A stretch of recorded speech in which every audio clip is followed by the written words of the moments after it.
Assalomu alaykum hurmatli ishqiboz. InfoTime kanaliga xush kelibsiz.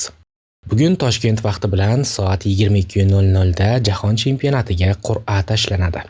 AQShning Washington shahrida joylashgan The Kennedy Center majmuasida bo'lib o'tadigan katta tadbir davomida O'zbekiston terma jamoasi qaysi guruhga tushishi va kimlar raqib bo'lishini bilib olamiz.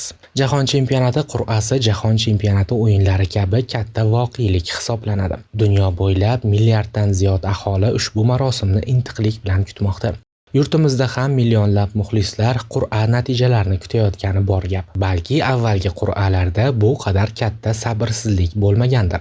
Lekin endilikda boshqacha nigoh bilan qarshi olamiz. Chunki tarixda birinchi bor O'zbekiston delegatsiyasi ham qur'a jarayonida ishtirok etadi va kelasi yil bo'lib o'tadigan mundialda milliy terma jamoamiz ham to'p tepadi. Ishtirokchilar kengaydi. Tarixda birinchi marta Jahon chempionatida o'ynayotgan jamoalar soni 16 taga oshirilib, 32 tadan 48 taga yetkazildi. Bu ham dunyo futboli uchun katta voqelik bo'ldi. Hozirgi paytga kelib, mundialga chiqqan 42 ta terma jamoa nomi ma'lum. Bugun shu jamoalar vakillari qur'ada ishtirok etadi. Qolgan 6 ta jamoa nomi kelasi yilning mart oyida aniq bo'ladi. Qur'aga kimlar taklif qilingan? Aytib o'tganimizdek, hozirgi paytga kelib 48 ta terma jamoadan 42 tasi ma'lum va Jahon chempionatiga chiqqan har bir yurtning futbolga aloqador katta delegatsiyasi AQShdagi tadbirga taklif qilingan. Bugungi qur'ada ishtirok etadigan jamoalar quyidagilardan iborat. Musobaqa mezbonlari: AQSh, Kanada, Meksika. Osiyo: Avstraliya, Eron, Yaponiya, Iordaniya, Janubiy Koreya, Qatar, Saudiya Arabistoni, O'zbekiston. Afrika: Jazoir, Cabo Verde, Cote d'Ivoire, Misr, Gana, Marokash, Senegal, Jar, Tunis. CONCACAF: Curaçao, Gaiti, Panama. Janubiy Amerika: Argentina, Braziliya, Kolumbiya, Ekvador, Paragvay, Urugvay. Okeaniya: Yangi Zelandiya. Yevropa: Avstriya, Belgiya, Xorvatiya, Angliya, Fransiya, Germaniya, Niderlandiya, Norvegiya, Portugaliya, Shotlandiya, Ispaniya, Shveysariya. Qolgan 6 ta jamoa Jahon chempionati 26 da ishtirok etadigan 48 ta jamoadan 6 tasi hali ma'lum emas. Shundan 4 tasi kelasi yil bahorda o'tkaziladigan UEFA Play-off bahslaridan so'ng ma'lum bo'ladi. Play-off bahslarida 16 ta terma jamoa qatnashadi. Albaniya, Bosniya va Gersegovina, Chexiya, Daniya, Italiya, Kosovo, Shimoliy Irlandiya, Shimoliy Makedoniya, Polsha, Irlandiya, Ruminiya, Slovakiya, Shvetsiya, Turkiya, Ukraina va Uels. Qolgan 2 ta jamoa nomi qit'alararo play-off o'yinlaridan so'ng aniq bo'ladi. Xalqaro play-off uchrashuvlarida 6 ta jamoa ishtirok etadi. Boliviya, Kongo, Iroq, Yamayka, Yangi Kaledoniya va Surinam. Qur'a va savatlar. Jahon chempionatida 48 ta terma jamoaning ishtirok etishi o'z-o'zidan o'yinlar soni ko'payishiga olib keladi. Kelasi yilning 11-iyunidan start olib, 19-iyulga qadar davom etadigan mundialda muxlislar jami 104 ta uchrashuv guvohi bo'lishadi. Bugun bo'lib o'tadigan qur'a jarayonidan oldin terma jamoalar 6 ta savatga ajratilib chiqilgan.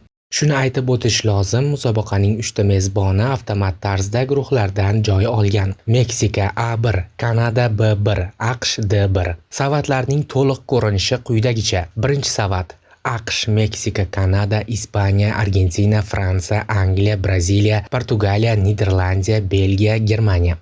Ikkinchi savat: Xorvatiya, Marokash, Kolumbiya, Urugvay, Shveysariya, Yaponiya, Senegal, Eron, Janubiy Koreya, Ekvador, Avstriya, Avstraliya. Uchinchi savat: Norvegiya, Panama, Misr, Jazoir, Shotlandiya, Paragvay, Tunis, Cote d'Ivoire, O'zbekiston, Qatar, Saudiya Arabistoni, Janubiy Afrika Respublikasi. To'rtinchi savat: Iordaniya, Cabo Verde, Gana, Curaçao, Gaiti, Yangi Zelandiya. Yevropa Play-off A, B, C, D xalqaro Play-off 1 va 2. Musobaqa formatiga ko'ra 48 ta terma jamoa 4 tadan 12 ta guruhga bo'linadi. Guruhlar A dan L gacha bo'ladi.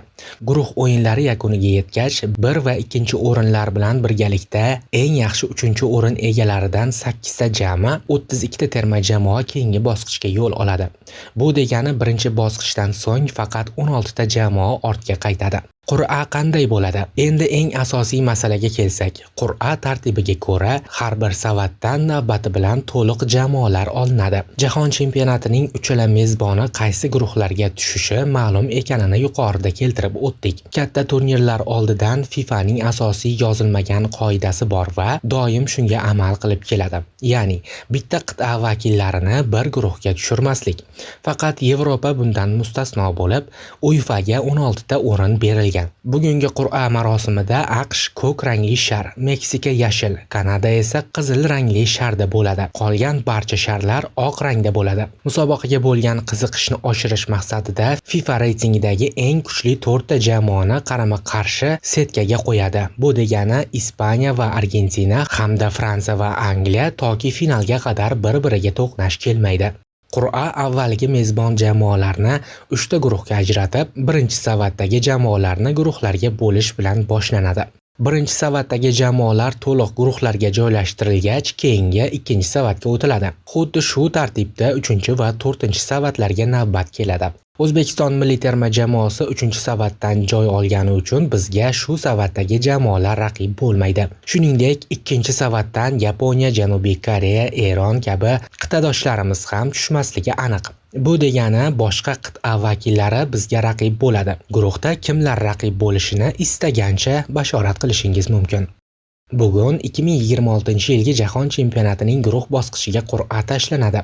Jahon chempionati qur'asi oldidan barcha futbol muxlislari kabi sobiq futbolchi Baxtiyor Ashurmatov ham bugungi marosim natijalarini intiqlik bilan kutmoqda. Unga ko'ra, O'zbekiston terma jamoasi bugungi kunda har qanday raqibga munosib raqobat ko'rsata oladi. Ammo omadli qur'a muvaffaqiyat uchun muhim omil bo'lib qoladi. Ashurmatov fikricha, nisbatan kuchsizroq jamoalar bilan bir guruhga tushish play-off yo'lidagi imkoniyatlarni ancha oshiradi. Ashurmatov: albatta hozirgi terma jamoamiz istagan raqibga qarshi yaxshi o'ynay oladi, lekin guruhda kuchsizroq jamoalar bo'lsa, bizning imkoniyatlarimiz ko'payadi. Masalan, bitta yulduzli terma jamoa Ispaniya, Argentina yoki Braziliya muxlislar uchun ham, futbolchilar uchun ham katta qiziqish uyg'otadi. Ikkinchi savatdan bizga tanish raqiblar tushsa, yanada qulay. Shuningdek, Curacao kabi terma jamoalar ham imkoniyatni oshiradi. Qolganini bugun bilib olamiz. Qur'a terma jamoamizga omadli keladi degan umiddaman, dedi Baxtiyor Ashurmatov.